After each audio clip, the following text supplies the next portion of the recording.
యుద్ధ డ్రోన్లు భారీ ఎత్తున తయారు చేయడం, యుద్ధానికి సంబంధించిన ఆయుధాలు భారీ ఎత్తున తయారు చేయడం, ఇది ప్రస్తుతం ఉత్తర కొరియా అధ్యక్షుడు కిమ్ ఇచ్చిన ఆదేశాలు. ఇది ఎక్స్పోజ్ చేసుకుంటాడు. తన దేశంలో తినటానికి తిండికి అల్లాడి సచ్చేవాళ్ళు లక్షల మంది, అట్లాగే ఉద్యోగ ఉపాధి అవకాశాలు లేక విలవిల్లాడేవాళ్ళు లక్షల మంది, ఆ దేశం నుంచి వేరే దేశం వెళ్ళి బతకడానికి అవకాశం లేదు. ఓ రకంగా బావిలో కప్పల్లాగా మార్చేసినటువంటి పరిస్థితి. ఇంకా చైనా బెటరు, రష్యా బెటరు, వాళ్ళ దేశస్తులు ఇతర దేశాలకు కూడా వెళ్ళి బతకగలరు. కానీ ఉత్తర కొరియా వాడికి ఎక్కడికి పోయే అవకాశం లేదు. అక్కడికి ఎవరిని కూడా రానియడు. వచ్చిన గవర్నమెంట్ సెక్యూరిటీ మధ్యనే తిరగాల, వెనక్కి వచ్చేయాలి. అలాంటి పరిస్థితుల్లో ఉత్తర కొరియాలో ప్రస్తుతం జరుగుతున్నటువంటిది.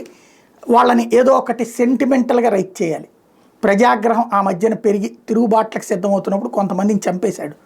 ఇప్పుడు కొత్త కాన్సెప్ట్ మళ్ళీ ఆయుధాలు, ఎవడో ఏదో చేస్తాడని వాడి మీదకి వెళ్ళి ఎవడు యుద్ధం చేయాలి, ఏం చేసుకోవాలి, దక్షిణ కొరియాని చూపెట్టేవాడు, అమెరికాని చూపెట్టేవాడు, వాళ్ళిద్దరికి దాని మీదకి వెళ్ళి ఏం చేయాలి, ఏముందని వాడి దగ్గర చేయాలి. కిమ్ అనేటటువంటి ఒక నియంతని ఇప్పటికి కూడా ఒక గొప్ప యోధుడిగా చూపించేటటువంటి వామపక్ష భావజాలికుల మేధావిత్వం సాక్షిగా అలాంటి దరిద్రులు ఈ ప్రపంచంలో ఇంకా ఉన్నారు.